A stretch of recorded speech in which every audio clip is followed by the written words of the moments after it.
In the afternoon, we left the pots to dry at the Magwaza kraal and visited the home of Nesta Nala, at that time the most acclaimed potter in KwaZulu-Natal.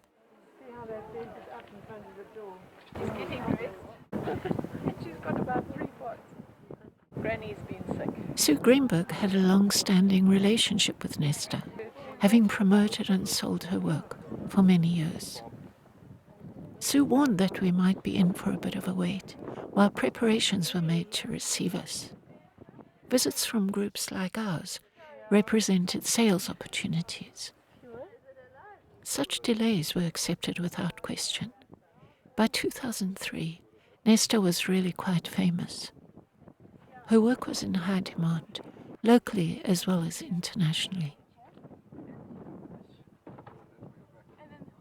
While we waited in the increasingly chilly wind, Chieko demonstrated a yoga posture to relieve the backache some of the group had developed during the work sessions on the floor of the Magwaza Rondavel.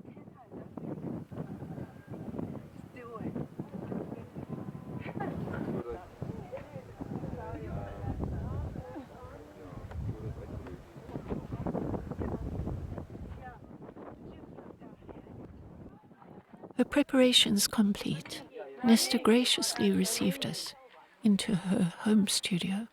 Sit on the bed. Sit on the bed if you like. I'm fine. Seated in her usual work position, on the floor, at the foot of her bed, translated by Michael, she shared her finishing and decorating techniques. The first thing we're doing the level so that we're going to put the decoration. When's on the level?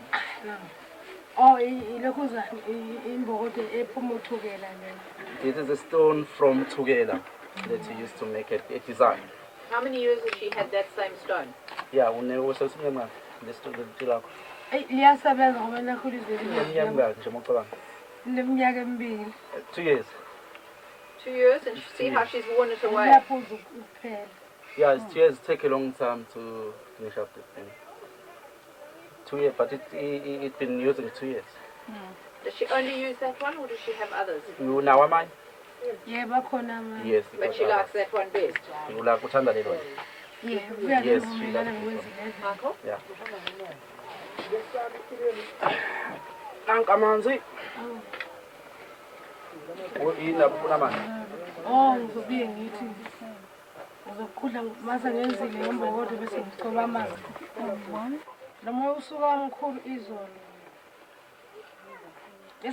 about the wind. If you talk no more. You can't take it outside when it's got wind too far in.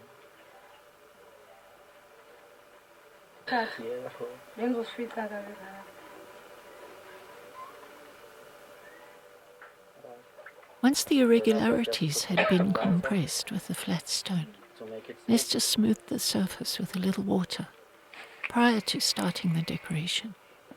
This clay looks different from a clay we see on the other side. Red.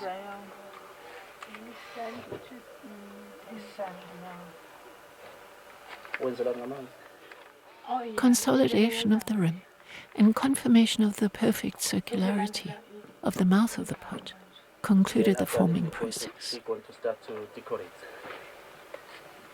Does she always wears it in this room?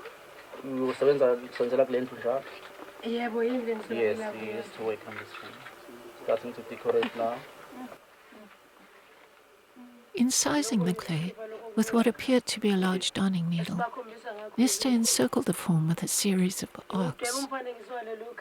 Oh, he drew the line like this.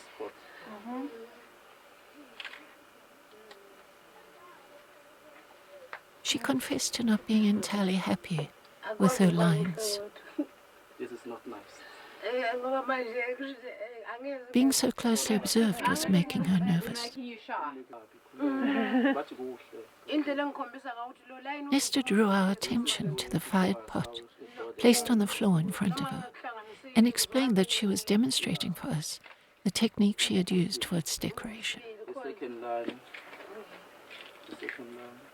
Yeah.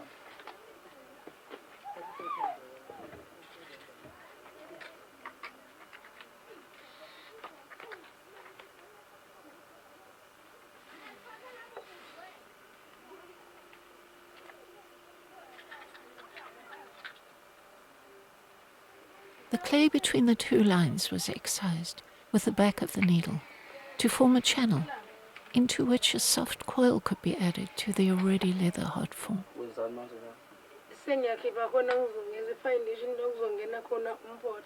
now she's trying to make the foundation where you're going to put the, what you call it? Coil. A coil, This is a coil. It's a coil. She adds a coil Yeah. of wet Foundation clay with coil. into that. Into the...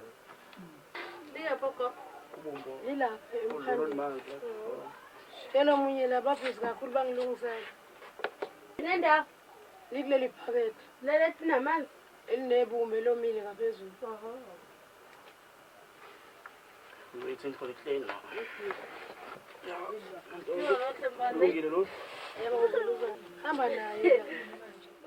What potter could resist testing the plasticity of Nesta's clay?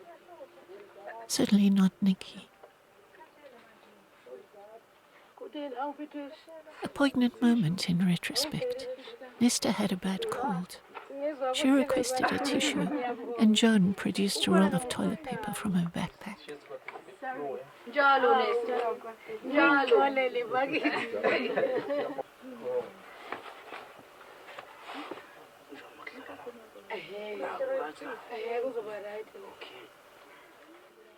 Using the heel of her hand, Nesta rolled soft clay into a tiny even coil, which she added into the carved channel.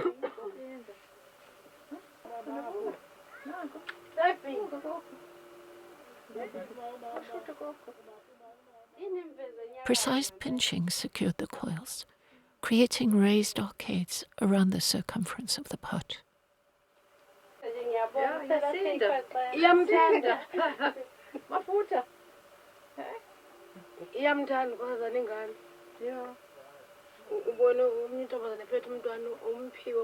The coil was smoothed with a little water, simultaneously refining its form and creating a good join. Like your grandmother and like your great-grandmother. The grace and symmetry of Nesta's designs was astonishing. Nothing was measured or marked in advance.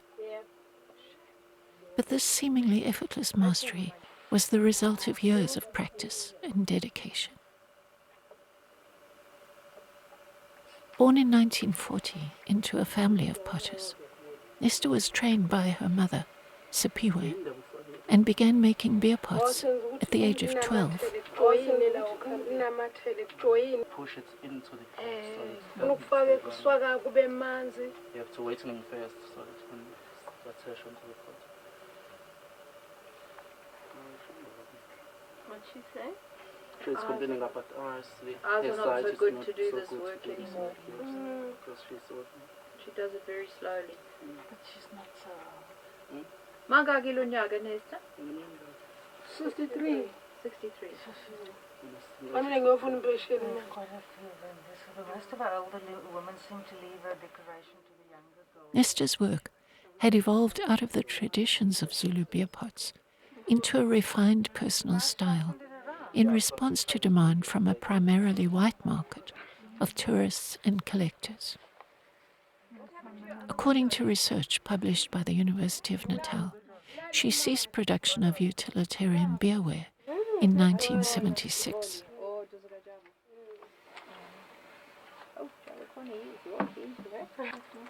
Encouraged by promoters, Nesta began signing and dating her pots in the mid-1980s. This cemented their value as collectibles. Nesta's decorative techniques included incising, modelling, and impressing. Particularly characteristic is her use of raised coils, impressed to resemble twisted ropes. The hole for the sumpa. Yeah.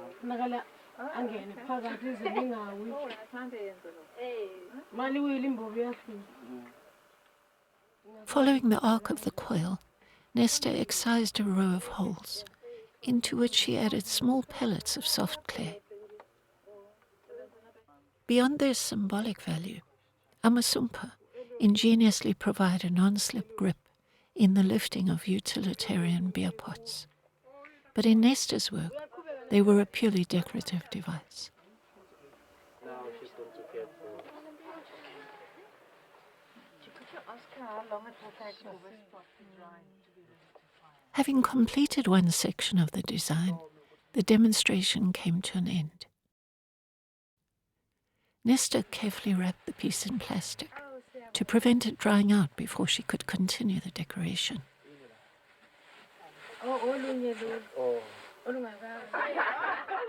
Our visit concluded with Nesta and her family reviewing photographs that Sue had taken of them 2 years before.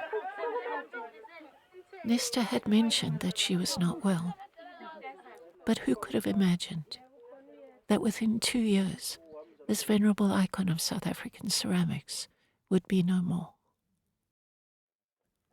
Nesta died in 2005.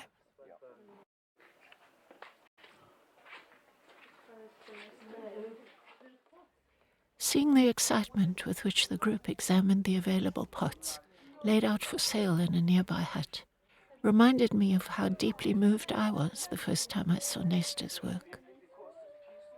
It was in Emshlabeni, From the Earth, an exhibition of indigenous ceramics at Wits University in 1993. My response turned out to be life-changing, or at least path-changing, for Nesta and also for me.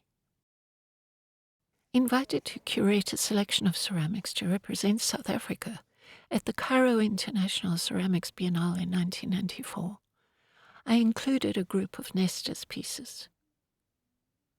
Thereafter, she received local and international recognition. In 1995 and 96, Nesta was the recipient of major art and craft awards in South Africa, and in 1999 she traveled to the United States to participate in the Folk Life Project at the Smithsonian Institute. In an article I wrote for the National Ceramics magazine in 1995, I incurred the wrath of academics caught up in the art-craft dichotomy by observing that Nesta Nala's work resonates with the heartbeat of tradition. 20 years later, I do not regret my choice of words. It did. You could feel it.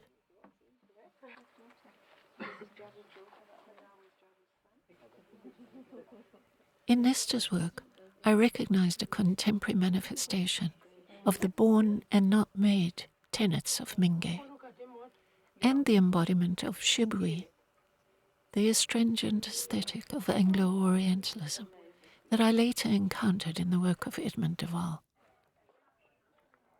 So in an oblique way, it was my initial encounter with Nesta's work 10 years earlier that had sparked the journey we were on. Meeting Nesta and observing her process was an immense privilege. A true national treasure, her grace and mastery live on, in the memories of those that knew her and in the large body of work she left behind. Many of Nesta's pots now reside in museum collections, but the pieces acquired by our group that afternoon are beyond priceless. I never thought I'd own a Nesta Nala.